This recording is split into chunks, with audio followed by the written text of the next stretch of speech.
নামে, যিনি পরম করুণাময় এবং অত্যন্ত দয়ালু।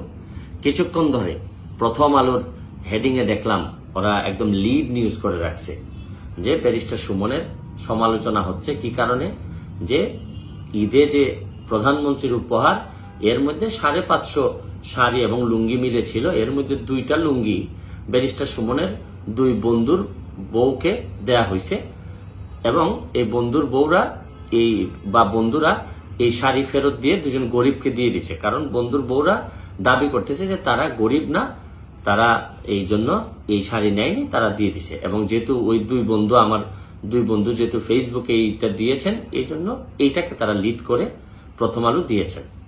তো এই বিষয়ে আমার কাছে মনে হয়েছে যে অন্যান্য কেউ বললে হয়তো এইসব বিষয় নিয়ে, আজে বাজে বিষয় নিয়ে আমি কথা বলতাম না। আমি জানি আমি কি করতেছি। যেহেতু প্রথম আলোর মতো একটা পত্রিকা লিখতেছে, তখন আমার মনে হয়েছে যে 2-একটা কথা আমার মনে বলা উচিত। বাংলাদেশের মধ্যে আমার এলাকায় গত 50 বছরে স্বাধীনতার পরে, প্রথম আলো সাহেব আপনি একটু জেনে রাখেন, স্বাধীনতার পরে এই প্রথম আমি প্রধানমন্ত্রী যে একটা উপহার দেন, এইটা প্রথম আমি ফেসবুকে প্রথমেই জানাই দিছি। 550 ঈদ সামগ্রীর মধ্যে প্রতিটা ঈদ সামগ্রী বিভিন্ন লোকের মাধ্যমে দেয়া হয়েছে যে আপনারা বন্টন করবেন। একটা ঈদ সামগ্রীও কোথায় বিক্রি করা হয়েছে এরকম কোনো এলিগেশন ছিল না।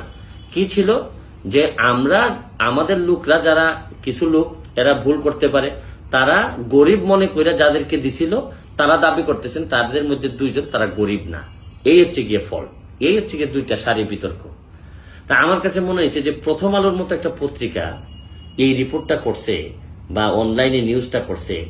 প্রথম আলো হচ্ছে গিয়ে আজকে এমনিতেই তো সারাদিন আমি প্রথম আলোরে নিয়ে চিন্তা করতেছিলাম। প্রথম আলো হচ্ছে গিয়ে সেই প্রথম আলো, যে প্রথম আলো আপনার কাজী সালাউদ্দিন, যিনি বাংলাদেশের ফুটবলটারে একেবারে ধ্বংস করে দিচ্ছেন, এই কাজী সালাউদ্দিন সাহেবকে নিয়ে আমি যখন দেখি যে আমাদের সম্মানিত মতিউর রহমান সাহেব তাকে এই যে আজীবন সম্মাননা দিচ্ছেন, তখন আমার কাছে মনে হয় যে আমি কি বলবো প্রথম আলোকে।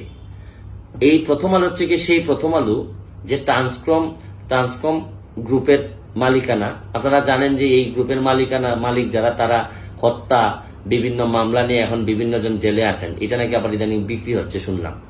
তো এই প্রথম আলো আপনার মানুষ তো কোনো জায়গায় গিয়ে মনে করে যে তারা অন্তত সমাজের ভালো করবেন। এই প্রথম আলো আমি যখন দেখি এত নিচে নেমে গেছে যে তারা, আমার কাছে মনে হয়েছে যে বঙ্গবন্ধুর আদর্শকে ধারণ করে এরকম কোনো শত্রু নিতেই পারতেছে না কোনোভাবে। আমি প্রথম আলোকে আরেকটা কথা বলি। প্রথম আলো আপনি জেনে রাখেন, আমি ব্যারিস্টার সুমন সেই এমপি যে আমি ঘোষণা দিছি যে আমি যতদিন এমপি থাকবো কোনো ধরনের সম্পদের মালিক হব না। আমি 9.5 লাখ টাকা নিয়ে আমার এইবারের নির্বাচন করছি। আমি ঘোষণা দিছি আগামীবার যদি 5 বছর পরে নির্বাচন করি তাহলে আমার সম্পদ এই 9.5 লাখ টাকার মতোই থাকবে। ইভেন ব্যারিস্টার হিসেবেও আমি যা ইনকাম করব সব আমার এলাকায় আমি দিয়ে দিব। আমি চ্যালেঞ্জ করে বলতে পারি, আপনারা কি প্রথম আলোর কোন লোককে এই ধরনের চ্যালেঞ্জ নিতে পারবেন যে পত্রিকা ব্যবসা করে কোনো সম্পদ করবেন না, ফ্ল্যাট করবেন না, প্লট করবেন না? কারণ আপনারা তো সব সময় মানবতার, ন্যায় পরায়ণতার সবক দিয়ে থাকেন। বলেন না একজন লোক বের করতে আপনার প্রথম আলো থেকে। শুনেন, আমার এলাকার ইতিহাস বদলানোর জন্য যা যা করা লাগে সব করতেছি। গ্রিন কার্ড জমা দিছি। সম্পদের কোনো সম্পদ আমি আমার পরিবার সম্পদ বানাবো না এই ঘোষণা দিছি এবং এই অনুযায়ী কাজ করতেছি। প্রতিটা টাকা জায়গায় জায়গায় যতটুকু পারি করতেছি। কখনো 7 লাখ মানুষের দায়িত্ব নিয়ে দেখছেন যে দায়িত্ব দেওয়া হয় 1000 কম্বল পাওয়া যায়, 1200 কম্বল পাওয়া যায়, আর 7 লাখ মানুষ চেয়ে থাকে যে আমরা কখন দিব। 450-500 শাড়ি দেয়া হয়, এর মধ্যে আমার মানুষ থাকে মিনিমাম 3-4 লাখ মানুষ চেয়ে থাকে যে আমি তাদের সবাইকে কিছু না কিছু উপহার দিব। গতকালকে আমার এলাকায় যে পরিমাণ তুফানে যে পরিমাণ ক্ষতিগ্রস্ত হয়েছে, আমার কাছে আছে মাত্র 100 বান টিন, অথচ আমার লাগবে আরো কত বান টিন। এর মধ্যে আমি এমপি হিসাবে সব দায়কে আমি নিতে পারি? আমার এই বন্টন প্রক্রিয়াতে কে কারে দিচ্ছে না দিচ্ছে সব কিছু খেয়াল রাখি।